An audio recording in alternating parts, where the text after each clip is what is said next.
Assalamualaikum warahmatullahi wabarakatuh. So today I will to talk about the subject EMJ41003 Management for Engineer, and the topic is installation of new energy saving LED lighting for Unimap'S building. So our group name is Perlis. I am a group leader for this group. Nurul Najah binti Nazri. Our team members is Muhammad Zurizal bin Zakaria and Siti Aisyah binti Ahmad Tamizi.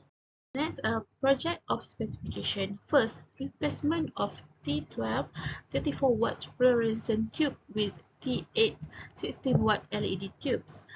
Second, installation must comply with building codes and achieve energy efficiency certification such as Energy Star. Third, potential integration of smart lighting control diffuser improve energy efficiency. Project of objective. First, reduce energy consumption and cost. It can lower energy usage and electricity spent at Unimap through LED tube installation. Second, improve lighting quality. It can enhance overall lighting performance and brightness in campus space. Third, minimize environment impact. Reduce environmental impact compared to traditional fluorescent lighting. Scope of work. First, installation of energy efficient LED lighting. Lighting can upgrade the existing lighting system in Unimap with LED light. Second, electrical circuit modification and inspection. Conduct a thorough inspection of existing circuit and modify them for compatibility and optimal LED performance. Third, structure project execution. Follow a detailed work plan covering preparation, installation, testing, and final handover phase. Assalamualaikum warahmatullahi wabarakatuh. My name is Siti Aisyah binti Ahmad Tamizi and my matrices number is 211092528. And for my part, first I will be explaining about the list of activities. As seen at the table, this project was divided into 4 main phases, which is initiation, planning, execution, and closeout. First, we held an initiation meeting to discuss the project scope and objective. This took 1 day. After that, we conducted a site analysis and survey to understand the existing lighting system and identify the areas for improvement, which took at least 2 days. In the planning phase, we focus on preparing for the execution. We start with the layout design and approval process, which was completed in 3 days. Once all the design was approved, we move on to purchasing the required materials. This step took 7 days to ensure all necessary items were procured. And then at the execution phase was the most critical and longest phase of the project. It began with procuring the materials, which took 5 days, and then next we removed the existing lighting system in 3 days to make way for the LED new installation. The installation of energy-saving LED lights was the most time-consuming task, which taking 10 days to complete. After installation, we inspected and tested the electrical system in 2 days to ensure everything was working properly. We then conducted a verification process to confirm the energy efficiency of the new system, which took 3 days. Finally, we provided instruction to Unimap employees on using and maintaining the new system over 2 days. And lastly, at the close-up phase, we finalized the project, where we prepared the necessary paperwork for the handover, which took at least 3 days. And following that, we conducted clean-up and final touch-up in 2 days. The management team performed the final inspection, which was completed in 1 day. The project was finally handed over to Unimap management in a 1 day event. And lastly, we recorded and reported all project details over 3 days, ensuring a comprehensive documentation process.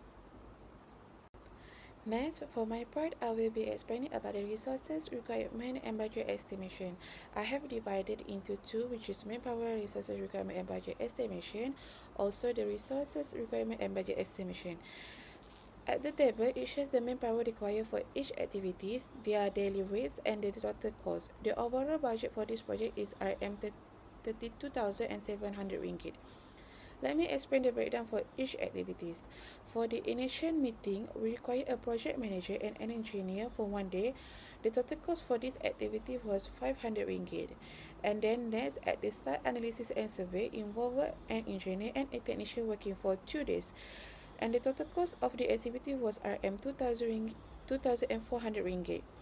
And then next, for the layout design and approval process, an engineer and a draft person worked for 3 days, and the total cost came to RM1,300.50.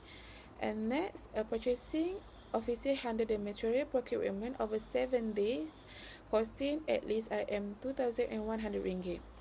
These activities, which is at getting the materials, require a driver and a logistic coordinator for 5 days, and the total cost was RM1,250. And activity F, taking down the existing lighting by removing the old lighting, involved a technician and an electrical working for 3 days, and the total cost was RM3,150. And activity G, where installation of LED lights have begun, was the most labor-intensive activity, where a technician and an electrician worked for 10 days with a total cost of RM40,000, which is the highest in the project. And at activity H, the inspection and testing of electrical systems, spent 2 days inspecting and testing the electrical system. This activity cost RM800. And then at activity I, an engineer verified the energy efficiency of the system over 3 days, costing RM1,350. And then for activity J, for training Unimap employees, a trainer worked for 2 days with a total cost of RM1,000. And then at activity K, the project manager prepared the paperwork over 3 days, costing RM1,500. For clean up and touch ups at activity L, a technician and a cleaner worked for 2 days, costing RM400. And activity M, and an engineer and a management team completed the final inspection in 1 day, costing RM1,000. And then at activity N, the handover to Unimap was conducted by an engineer and a manager in 1 day, costing RM1,000. And finally, at activity O, which is reporting and keeping records, and administrative staff members spent at least 3 days recording and reporting project details with a total cost of RM900. In summary, the total cost of the project was RM32,700 Malaysia. This budget allocation ensure the efficient completion of all the activities, from planning until to close out activities. Next, for the resources requirement and budget estimation, based on the table, it outlines the material and tools needed for each activity. For site analysis and survey, a measuring tape and multimeter were used, costing at least RM700. Layout design and approval require a computer and AutoCAD license, totaling RM7,000. And then purchasing material involved supplies costing RM500. While transportation for getting the material was RM1,000. And then removing the old lighting used screwdrivers, ladders and gloves at RM610. The LED installation required power drills and scaffolding, costing RM6,800. Inspection and testing utilized multimeter and insulation tester, totaling RM2,100. Verification of energy efficiency used a power analyzer at RM3,500. While instruction for Unimap employees involve a projector and training materials, costing RM1,300. The clean up required sanitation materials at least RM300, and final inspection used a large meter, costing RM2,000. The total project budget was RM25,810, ensuring all activities were completed efficiently. And lastly, for my part, I will be explaining about the Linear Responsibility Chart (LRC), where it explains project activities using specific symbols. Where, example, at the project engineer, the first symbol it indicates the approval symbols, and then at engineer, which is at first table, in the second row, it explains about pending tasks. And lastly, for taking down the existing lighting, where it significance completed work. For each activity is assigned to relevant team members to ensure smooth execution, as seen at the tables. And the project manager is responsible for approvals during initiation, layout design, inspection, and reporting. Engineers handle approvals for technical activities, something like site analysis, system inspection, and energy verification, with some tasks marked as pending for additional progress. Technicians primarily completed hands-on tasks like lighting installation and removal, with most activities already accomplished. The purchasing officer focuses on material procurement, while the logistic coordinator oversees pending transportation tasks. Planning ensures completed instruction season and cleans finalized project areas with complete tasks marked accordingly. And lastly, the LRC and its symbolic representation effectively streamline project management by assigning responsibilities, monitoring task progress, and ensuring accountability. Alongside detailed resource and budget estimation, all these tools contribute to a well-coordinated and cost-effective project execution. Thank you. AON diagrams. The lighting installation project at Unimap is planned using the activity on nodes AOM methods to ensure smooth execution. The project starts with 2 days for planning and organization, followed by 1 day teams meeting for alignment. Next, there will be 2 days for site studies and building surveys to assess the current condition. 3 days will be allocated for layout design and approval per by 7 days of material procurement. When materials are acquired, 3 days will be spent removing the old light, followed by 10th day for the installation of new LED lights. After installation, there will be 2 days for electrical inspection and testing and 3 days for energy efficiency verification. Last, 2 days of training and briefing will be provided for Unimap'S staff. The final stage is 3 days will be allocated for documentation preparation, 2 days for final touch-up and cleanup, and 1 day for a final management test. There will be also 3 days for reporting before the project is officially handed over to Unimap'S in 1 day. The well-structured schedule ensures the project successfully improves energy efficiency and lighting quality on campus. Next, the slide for each activity. The tables shows the first column is activity, second column is latest start time minus earliest start time, third column is latest finish times minus earliest finish time, and the last column is slack days. From the tables, we can see the stack column get 0. This means all the activity are critical paths. Next, the critical paths and minimum duration to finish the project. The critical paths refer to the sequence of interdependent tasks that are essential for the time completion of project when carried out in the specific order. It represents the longest continuous path in the project network diagram. Delay in any task along the critical paths directly affect the overall project schedule. Essentially, the critical paths consist of the tasks that take the longest time to complete. If any task on the critical paths is delayed, the entire project will be delayed.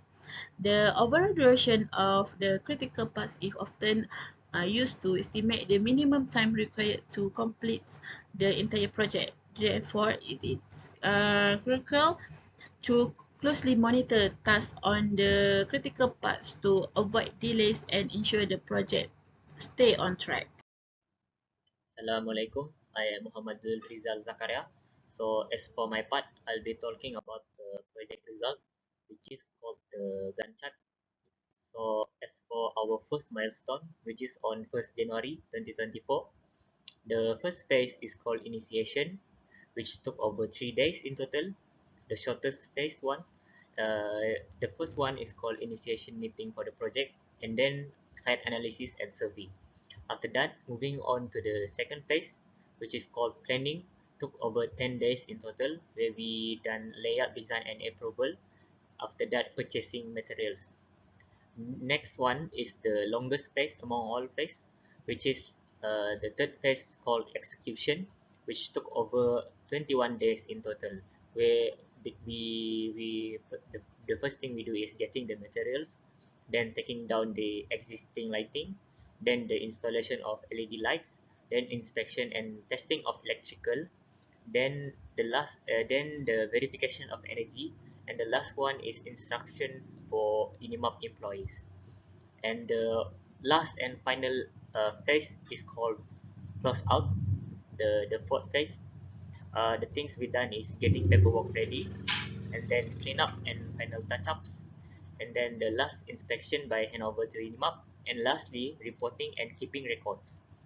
So our final and last line milestone is on the 17th of second February. Sorry, 17th of February 2024, which we can see in the Gantt chart shows finish. Okay, moving swiftly on to my. Okay, so continue. As for my next points is that the impact on society and environment. Okay, so the installation of new energy saving LED lighting for Unimap's building brings significant benefits to both society and the environment. For society, it reduces the electricity bills and maintenance costs due to the energy efficiency and longer lifespan of LEDs, while providing better lighting quality that enhances comfort, safety, and productivity for students and staff. This initiative also promotes awareness of sustainable practices and strengthens Unimap's reputation as a forward-thinking institution. And lastly, environmentally, the LEDs lower energy consumption and greenhouse gas emissions, reducing the university carbon footprint. Okay, so as for my last part, I'll be talking about in conclusion, the installation of new energy saving LED lighting for Unimap's building represents a significant step toward sustainability and environmental stewardship. This initiative not only reduces energy consumption, greenhouse gas emission, and operational costs, but also enhances the quality of life for the university community by providing better illumination and a safer environment. Furthermore, it sets an example of responsible energy use, fostering awareness and encouraging similar actions within the community. By adopting such eco-friendly practices, Unimap demonstrates its commitment to sustainable development, paving the way for a greener and more energy sufficient in the future. Thank you. That is all from us.